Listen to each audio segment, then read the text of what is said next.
सभापति महोदय, जो रिपोर्ट मद निषेध के संबंध में सदन के सामने प्रस्तुत हुई है, मैं उसके संबंध में अपने विचार रखने जा रहा हूँ। इस रिपोर्ट के 2 भाग हैं। इन दोनों भागों में बहुत सी बातों का वर्णन किया गया है।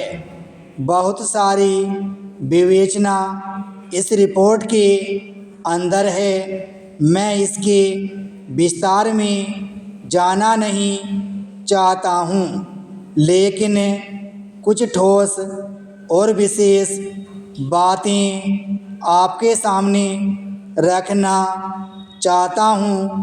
पहली बात तो यह है कि क्या नशाबंदी हमारे लिए आवश्यक है? क्या यह आवश्यक है कि हम मद्यपान न करें?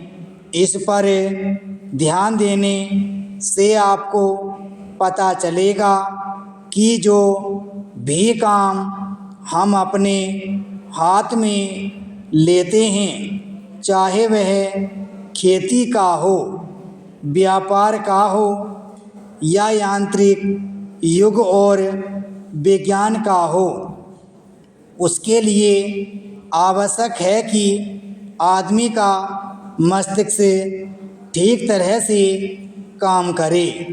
अगर मस्तिष्क का संतुलन बिगड़ जाता है तो वह उसको ठीक तरह से नहीं कर सकता। और यह शराब एक ऐसी चीज़ है जो कि व्यक्ति के मस्तिष्क का संतुलन खो देती है। इसलिए हमारे देश में हमारे नेताओं ने यह आवश्यक समझा था कि अगर इस देश में सामाजिक और आर्थिक जीवन का संतुलन ठीक रखना है, लोगों को किसी चीज़ का ज्ञान देना है, किसी चीज़ को उन्हें सिखलाना है, तो उसके लिए आवश्यक है कि इंसान का दिमाग ठीक रहे। और इसलिए नशाबंदी का होना बहुत ही आवश्यक है। इस बात का प्रचार स्वतंत्रता के पहले और बाद में भी किया गया। यदि हम धार्मिक ग्रंथों को देखें, हिंदू धर्म के वेद तथा शास्त्रों को देखें, ईसाइयों की बाइबल को देखें या मुसलमानों की पवित्र कुरान को देखें, तो किसी ग्रंथ में भी इस प्रकार की विचारधारा नहीं है कि आदमी शराब पिए।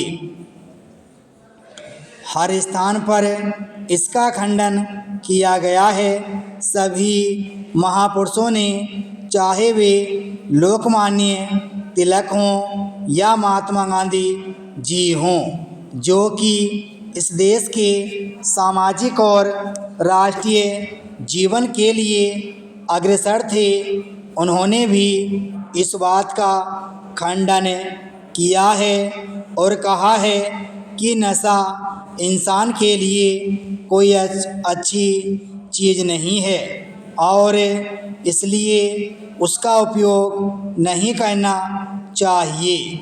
मैं आपके द्वारा इस सदन का ध्यान दिलाऊंगा कि शराबबंदी को जहाँ जहाँ भी ढील दी गई है, वहाँ पर देखने से पता चलता है कि हालत कितनी खराब हुई है। महोदय, पिछले कुछ वर्षों में सभी राजनीतिक दल किसी न किसी तरह से जनता से दूर हो गए हैं।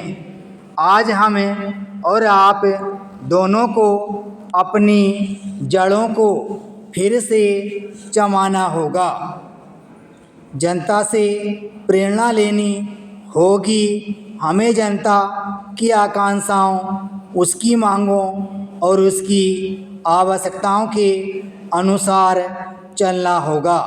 अपने देश के विशाल आकार के कारण यह बहुत बड़ा काम है, लेकिन उस आदमी के लिए कुछ भी असंभव नहीं जिसने कुछ करने के लिए कमर कस ली हो।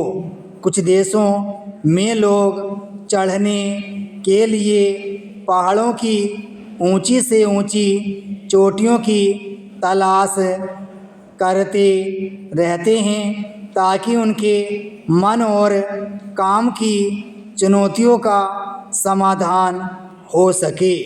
कुछ दूसरे छोटी छोटी नावों में सागरों और महासागरों को पार करने के लिए निकल पड़ते हैं। ये सब असाधारण उद्यम हैं, किंतु हमारी चुनौतियां तो हमारे दरवाजे पर ही दस्तक दे रही हैं। हमें ऊंचे ऊंचे पर्वतों पर या गहरे सागरों तक जाने की आवश्यकता नहीं।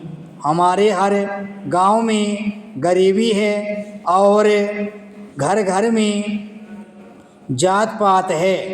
ये वे पर्वत हैं जिन पर हमें चढ़ना है और ये वे महासागर हैं जिन्हें हमें पार करना है। मुझे मालूम है कि हम में वह शक्ति है। मैं जानती हूँ कि हम में क्षमता है, केवल प्रश्न है करने का। और मैं आशा करती हूँ कि यह सम्मेलन उस दिशा में ले जाने वाला एक छोटा सा कदम होगा। आदमी के चंद्रमा पर पहुँचने के बाद किसी ने कहा था कि वह कदम रखने वाले के लिए छोटा सा कदम है, किंतु मानव जाति के लिए बहुत बड़ा कदम था। अतः मेरे विचार से आप कह सकते हैं कि आपके लिए यह छोटा कदम होगा, लेकिन यदि आप सफल हुए तो भारत के लिए यह महान कदम होगा।